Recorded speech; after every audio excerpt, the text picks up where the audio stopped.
This is how the whole thing works. One force controlling both sides to create a movie to manipulate public opinion to accept changes in society that lead to the Orwellian state. Fear.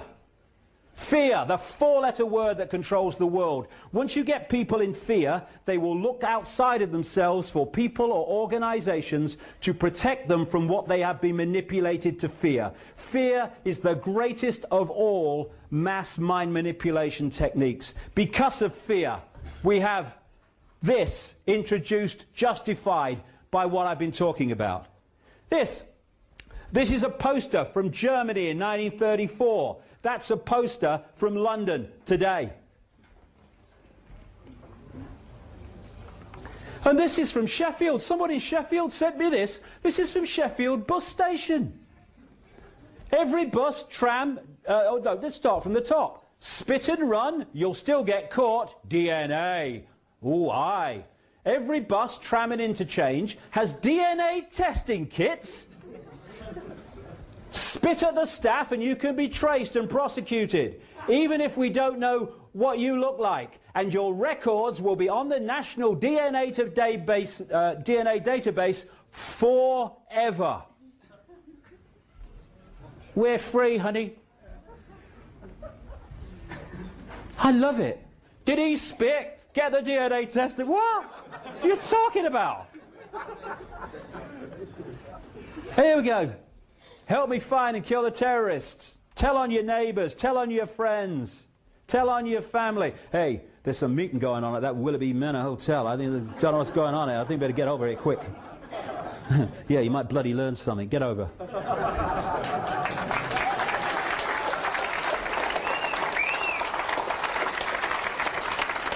I promise never to question authority. I promise never to bring up my rights. Stop asking questions. They'll all want to do it. Quiet! Shut up! But you can have free speech. There you go. No problem. Free speech zones. What's that about? Free speech zones. You cannot say what you want here, but you can say it there. I've got a uniform on, so I've got a brain. The internet is fantastic for spreading information, but they're trying to edit that and censor that, as I say, because that's a bad side of the internet for them. But the internet's magnificent if you want to track people and track what they're doing and stuff. This is being justified in the same way. And this is Hitler. I was going to say this earlier, but it's come later. Adolf Hitler proposing the reasons the Gestapo had to be created. An evil exists that threatens every man and woman and child of this great nation. We must take steps to ensure our domestic security and protect our homeland. I think I've heard that somewhere before. Michael Chertoff, head of Homeland Security in America. And now we have a Homeland Security. Homeland Security has suddenly become a name of departments and shadow departments. It's Homeland Security. Like I say, that's what it is. Okay. The Big Brother by-election. I do go on, and I probably will a little bit longer now. Quite a bit longer yet, actually. There is... Now, you see, when you're going to control debate, and I want to say this, because, you know, I want to keep this within the bounds, not exaggerate and make bloody wild bloody claims that haven't been investigated. I'm not saying in this little bit that I'm going to talk about now with relation to this by-election that David Davis and Shami Chakrabarti, the head of Liberty, a bit like the Civil Liberties Union in America, I'm not saying they are in full awareness of what I'm going to talk about now. They might be. I have no evidence that they are. I've only been investigating this since I started to realize this election was not what it appeared to be. And I'm not saying that they know. But, you see, the thing is that there's different ways of putting people into places that suit you. If you've got someone of a certain mentality and you put them in a certain place, then you don't have to manipulate them because that mentality is going to play that out the way you want it anyway. They haven't got a clue that actually they're being manipulated. But I don't know. It may be one way, it may be another. But what you get from these two, who have become the twin pillars of anti-Big Brother within the establishment, If you pick up any newspaper or turn on any television news bulletin now that involves a Big Brother type story, they will quote this lady, or because of this election, they will quote David Davis, who's now become the Mr. Anti-Big Brother. However, it's anti-Big Brother in an incredibly limited way, which limits the scale of the debate, if you can hijack the debate, so that these things I'm talking about today do not enter the debate. And I'll tell you this, although it's not appeared in the mainstream media, it has to be 10 foot high with glowing bloody neon lights before, you know, the Quentin Letzers of this world go, oh, what's that? But outside the public arena and getting very close to it, there is I really can't exaggerate this too much, a massive awakening going on all over the world of people among the general population who are starting to see this stuff and become aware of it. And if you are behind it, what you want to do is to hijack that debate about this Orwellian transformation from those with the bigger picture. You want to pull it into those that are talking only about the little picture, because in doing so, you limit the debate and you hold the walls on this stuff that we really need to know about. And the more I look at this election, the more I see that all over the place. One of the people that's been up to this constituency to support David Davis in his campaign against Big Brother is a Tory MP called Ed Vaizey. Ed Vaizey is a original at the foundation signatory on the statement of principles of an organisation called the Henry Jackson Society. Henry Scoop Jackson, as he was called, was an American Democratic senator who had a view of the world that mirrored that of the neocons in the Bush administration that I've been talking about. People think that because they control the Republican administration now in America, they must have been spawned by the Republican Party. No, no. Many of them, including Pearl and these people, were aides to the Democrat Henry Jackson before they jumped ship to the Reagan-Bush administration in the 80s and then got the power to take over this Bush administration. So Henry Jackson represents everything the neocons stand for, which is, as the Henry Jackson Society talks about, if necessary, taking military action to impose democracy on countries that they say are undemocratic, and for what that means, see the invasion of Iraq. Ed Vaizey, like I say, was an original signatory. And he is a neocon, as they call it, a neoconservative. Now, what is a neoconservative connected to the Henry Jackson Society, which, as we'll see in a second, fundamentally connects into the Project for the New American Century in America and the American Enterprise Institute, which is the sister organization? What is he doing suddenly opposing Big Brother when his network has created the problem which is justifying Big Brother? These are the international patrons of the Henry Jackson Society. Richard Pearl, Douglas Feith, Crystal, William Crystal, Robert Kagan.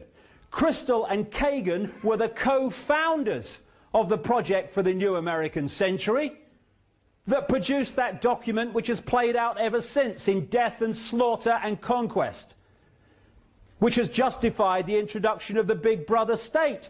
They are involved fundamentally with the Henry Jackson Society, and Ed Vaizey comes up to support David Davis against Big Brother. I think there's more to know here. Also in the Henry Jackson Society, James Woolsey, Project for the New American Century, Director of the CIA. Sir Richard Dearlove, head of MI6 across the period of the invasion of Afghanistan and Iraq. And this guy, Erwin Stelzer, head of the Rothschild Bank at one time, scholar at the American Enterprise Institute, and now with another neocon offshoot called the Hudson Institute. And David Davis has been paid by both the Hudson Institute and the American Enterprise Institute to speak at their events.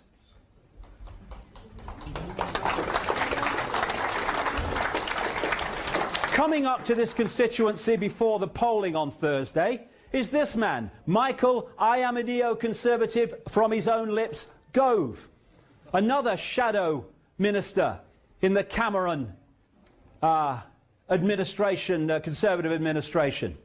He was also an original signatory to the statement of what the Henry Jackson Society stands for, statement of principles as they call it. And he's coming up, like Vasey, from the same organisation, to challenge Big Brother for David Davis.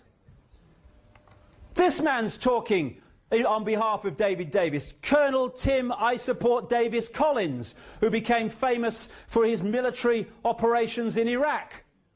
Guess what Colonel Tim I Support David Davis Collins put his name to? He was an original signatory to the Statement of Principles of the Henry Jackson Society, which connects into the Project for the New American Century and the American Enterprise Institute in America that orchestrated the invasion of Iraq and the war on terror, which is being used to justify the Big Brother state.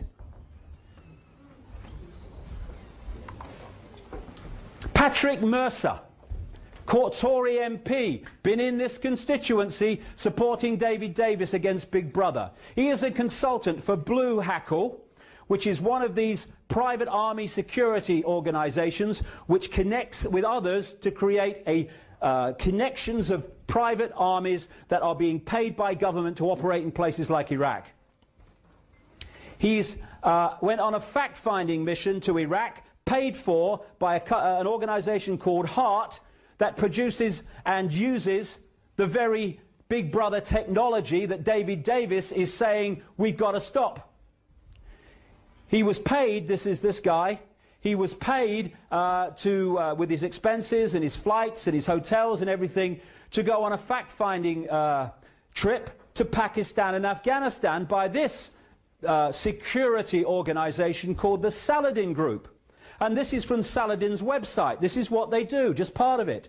Saladin can provide surveillance services to organisations and individuals in order to gain evidence during an investigation. Saladin's staff may have many years of experience in covertly following surveillance subjects to obtain information on their movements, activities and contacts. This includes both mobile surveillance in vehicles and static surveillance in a fixed position.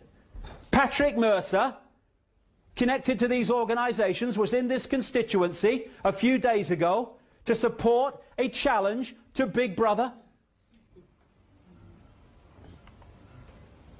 And the Freedom site set up by David Davis wasn't set up by David Davis at all. It was just his address suddenly appeared on it. It was originally set up by this organisation, Fleischmann Hillard, who are operating worldwide, and among their specialities increasingly is manipulating countries to accept identity cards. This guy from this organisation, Paul Borg, he was the man who actually set up the David Davis for Freedom website. And this is a little start of an article in The Independent on Sunday. A spin doctor, Kevin Bell, he's a major executive of this Fleischmann Hillard, a spin doctor behind David Davis and his much vaunted freedom campaign against the creeping state surveillance, is an influential figure in the worldwide promotion of... Free our minds from the programming that turns infinite consciousness, having an experience, into a four-legged animal from which we get wool, that have lost the ability to decide perception and reality for themselves and have to have it decided for them.